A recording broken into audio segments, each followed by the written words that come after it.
এত মজা কিছু বলতে ইচ্ছে হচ্ছে না, শুধু খাইতে ইচ্ছে হচ্ছে। বেস্ট মজা তো তাই কথা বলতেছে না, শুধু খাচ্ছি। সেই স্বাদ, এত স্বাদ কে? আর যাব না রংপুর, থাকবো শুধু গাজীপুর। হাড়িভাঙা আম এখন গাজীপুর চলে আসছে। গাজীপুরে এখন আমরা গাছ পাকা গাছ থেকে পেরে হাড়িভাঙা আম খেতে পারতেছি। সেই সুবাদে আমাদের আর রংপুর যাওয়ার দরকার নাই।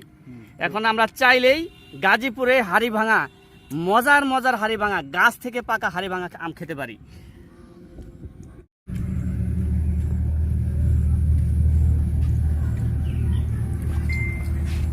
আমাদের পাশে যে গাছটা দেখতেছেন, আমরা এই গাছের আম খাচ্ছি।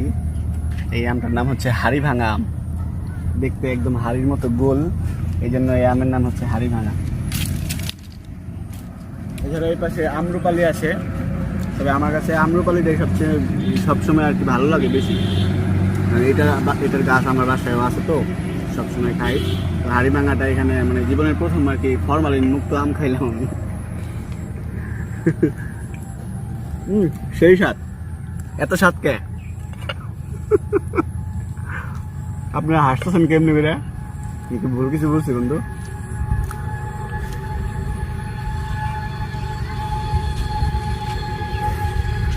আমি কথা বলতে বলতে এরা বেশি খেয়ে ফেলতেছে, এই জন্য আমি কথা বলবো না। মজা তো তাই কথা বলতেছে না, শুধু খাচ্ছি।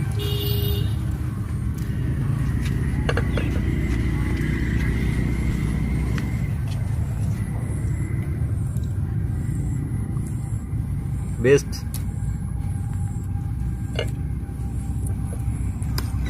এগুলোর নাম মতো বেশি। হাড়িভাঙা মানে একটু বেশি নরম না, এই যে নরম বেশি, এটাই খাইতে মজা বেশি।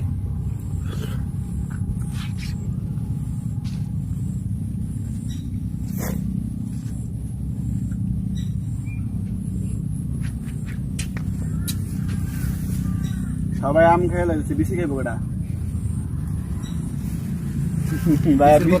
কেউ বিচি খায় না। ওই দিন এক রোজ ধরা দাওয়াত খেয়ে গেছি,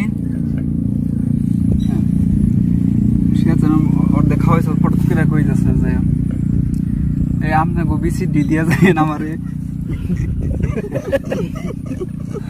সবাই আইসা দিছে, পরে আরে আপনারা যেটা মনে করছে এটা না, খেজুরের বিসি দুইটা দিয়ে যায়। বিচি দেখে কি করবো, গাছ লাগাইবো? বিসি ডায়াবেটিস বলে বিসি ফাটিয়ে রাখি।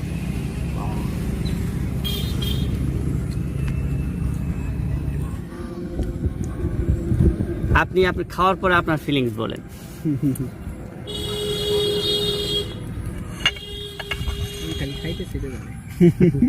সেই টেস্ট না? সরমে চড়ে স্বাদ মিলে গেছে মঞ্জু।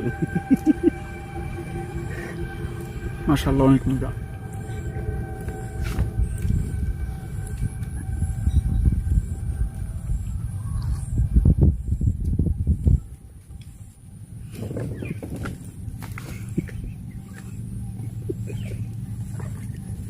ভাই আপনি কি কিছু বলবেন না, খাওয়ার মধ্যেই থাকবেন?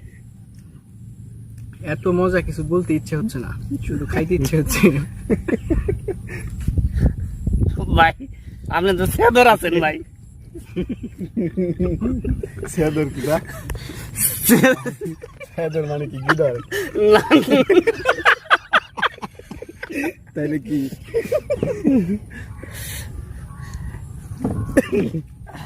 আপনার কিছু বলার থাকলে বলেন। না, আপনার গাছের আম খাইতেছেন, আলহামদুলিল্লাহ। আম খেতে খুব মজা, ফরমালিন মুক্ত। আমরা তো কিনা খাই, গাছের আম, গাছ পাকা আম খুবই মজা, খুবই সুস্বাদু, কোনো ভেজাল নাই।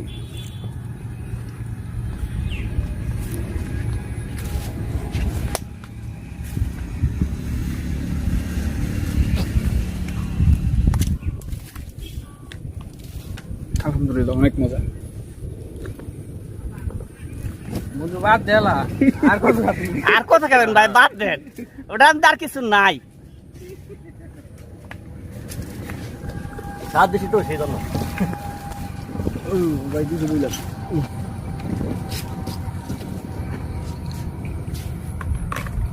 এত স্বাদ কে? ডায়লগ হয়ে যাক।